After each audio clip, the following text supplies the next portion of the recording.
دولت مالیات بر سوداگری و سفته بازی رو ابلاغ کرد. یه نفر ریاکت داده به این خبره باحاله. تورم رو دولت ایجاد میکنه، عامل تورم دولته، گرانی رو دولت ایجاد میکنه. اصلا گرانی ربطی به مردم نداره. تازه وقتی تورم ایجاد شد از جیب مردم فردا میان تو اون تورم میگن چون این قیمت جنست ماشینت رفته بالا باید مالیات هم بده. یعنی یه بار شب پول از جیبش برمیداره، یه بار میاد مالیات ازش میگیره.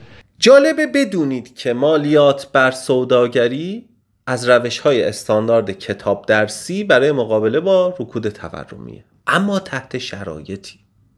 یعنی با میزان اعتمادی که مردم به پول ملی به دولت دارن به نظر سنجی کنید.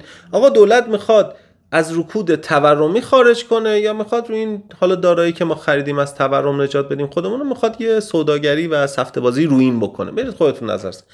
با میزان اعتمادی که الان هست دو تا اتفاق میفته. یک، یه دارایی دیگه پیدا میکنن مثل همین ارزهای دیجیتال که سال 99 یه دفعه سرمایه زیادی رفت تا شما بفهمید چیه چند سال شده.